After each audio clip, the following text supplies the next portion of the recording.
now move to a very different learning we are going to have from Chandrasekhar, since Chandrasekhar is a great combination of multiple industry, then to bank. He was a CHRO of South Indian Bank, and now besides learning as an HR from the business side of an NGO, and some question had that how NGO is going to contribute as a complete sector.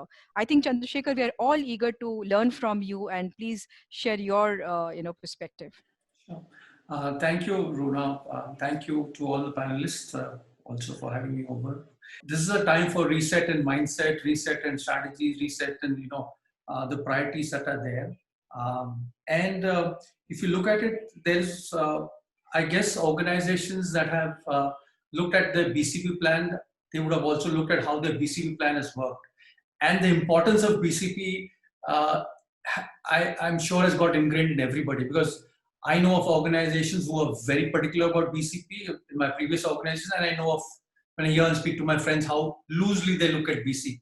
So BCP is something that will become part of all of our lives, okay, and very honestly. And if I look at it on the personal front and looking at an NGO, so if I look at financial literacy, that becomes part of the life, because there are so many people who have not planned, studied, done stuff which is there. So I will come to that in a bit. If I look at the other thing that with my experience of working in an exchange environment, which Anjan did touch upon too, regulatory environment and transparency is going to change the way we all work. Okay, because of technology, there's huge amount of transparency coming in, and because of changes in technology, there's going to be huge amount of what should I say, regulatory interventions, and all industries, and especially the banking and financial sector will see a sea of change. They have seen a sea of change over the last 5 years, 10 years, even more. And to add to Anjan's comment on fintech, fintech is also going to have a huge impact on retail banking, a big time retail banking impact. So people have to be, especially the small banks, have to be very, very aware of what fintech are doing as a business model. So these are a couple of things which are very important, which are there. And if I need to look at it, which again, what Anjan said, I can speak with my personal experience.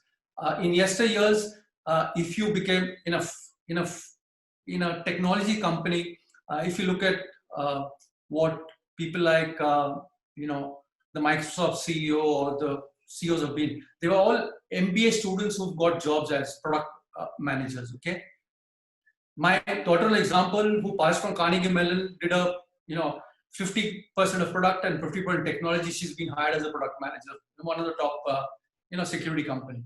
So the question is, he's right. So technology is going to become a language.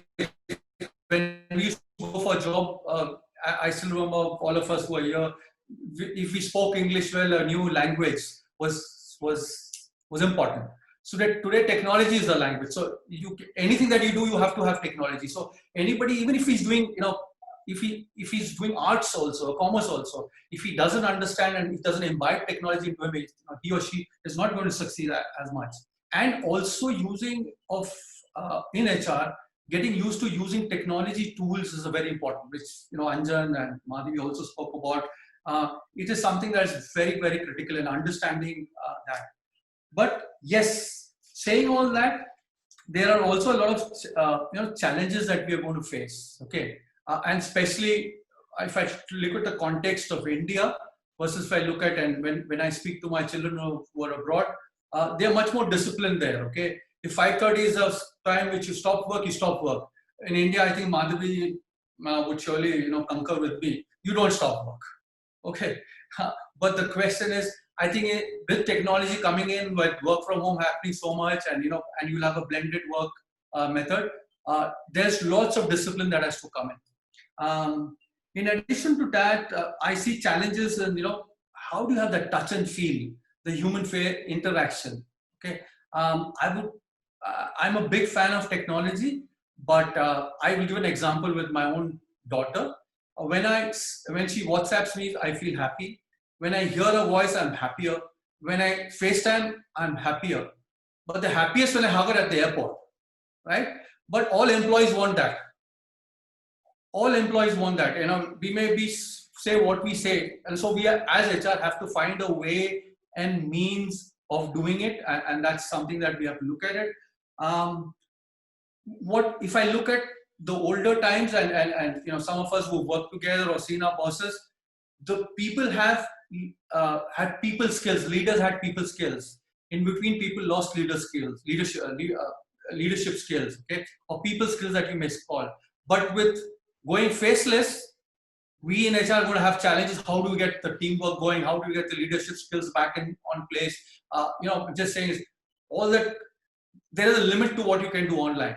Okay, just to give an example, when my son was supposed to go this year, but he's opted out of going to US to do his MS because the biggest experience is working and studying on campus. So the experience in learning, how are you going to get it in the same way? How are you going to get it here? So it is not going to Harvard or Carnegie Mellon, but if you don't go there and study there, digital is not something else. So hence, as organizations, we have to look at how we can do things and how do we get that. Because all leadership that all of us have learned has got by seeing how our seniors have done, how the bosses have done. It's a huge experience in learning. Whatever we've gone to classroom or whatever we've gone to the MBA colleges have taught us, it ain't working there. So I have an example, being a sportsman. John Buchanan was a great coach, but not the greatest coach. The difference is because John Buchanan himself didn't play test matches. So a John Buchanan can never tell a Sachin Tendulkar how it feels when you're 99, if you have not yourself gone through 99. Okay, so there's a difference between coaching and difference between experience, and we share experience. That's all leadership is all about. So the question is, now I come back when I speak about the NGOs like us and Magic Bus, we are the forefront in helping people, and we also encounter how difficult it is. So we've got an adolescence program and a livelihood program. Adolescence is about children, okay? But if you look at in our country, in east of India, digital penetration is only 6%. So today, with schools not happening, with not having a digital world, children of our backgrounds are blessed to get education, blessed to have study from home. But what's happening to others, which is happening in the thing. So how do you get that digital, which is of course the vision of our authorities of our country, which are working through a digital space. So that's something which is there, and it is something that we need to work. And again, the amount of financial literacy which the BFI sector and what you say, the exchanges play a big role in that. That also is something has to come into curriculum of every individual, starting from school, colleges. If you look at what people are going through today, are quite a bit because of not handled their finances or not handled they do not know about it or not handled it in a manner which is there, or they're not literate about the finances aspect.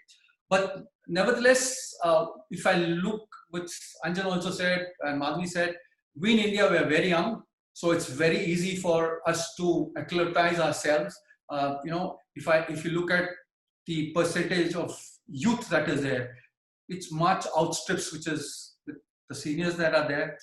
And what is going to come in, which Madhavi did touch upon, I think there's one more thing that we HR professionals also have to change our own thought process, is which West, if you get laid off in the West, they still hire you. In India, still, we would not look at rehiring people who have laid off. We have to ourselves get out of that mindset. Actually, because of that, the comp and ben, the employee cost is going to come down. You are not going to have those increases coming in future because you still have huge talent being there. And then as a country, because we have got a young population, and also we've got the middle age, which is doing very well, okay, and very fit as of now, and all of them are going to live longer. How we are going to use the people 45 to 55, 60-year-old who are there to still give you and deliver, and who actually will manage your costs, okay, because they have done well, they're doing well, they're not looking as much. So how are you going to deal with them and look at things which is there? And finally, coming to NGOs, I guess the government, we have the NGOs are dependent on funders and donors. And with the profits going down, the CSR money coming down, every country in the world is going to get back on its feet only and only if the NGOs work towards getting it that, so that people's livelihood and their the amount they were earning, there's a recovery to it. But NGOs are going to be hugely starved of, unless there are a couple of us who are there, but others because of funders, donors, and how we look at the entire continuum of childhood to livelihood and ensure that we work towards it. That's a very big, very important space in work. But I'm very positive about the way everybody has taken to it. Like Madhavi rightly said, productivity has not gone down. Rather, people are doing well. But I guess the only rider is fatigue is seeping in. Okay, and organizations have to come out with policies. Okay, and in India we also have to be more magnanimous. And some of you when we were speaking is in the Western world, when a conference is happening with your boss, your daughter can walk in and sit beside you, and the dog can come and sit beside you. But in India, we are still very particular about how that happens. So I guess culturally we need to loosen up also. Okay. So as a society, we need to loosen up. So I give it back to you. Thank you for the opportunity.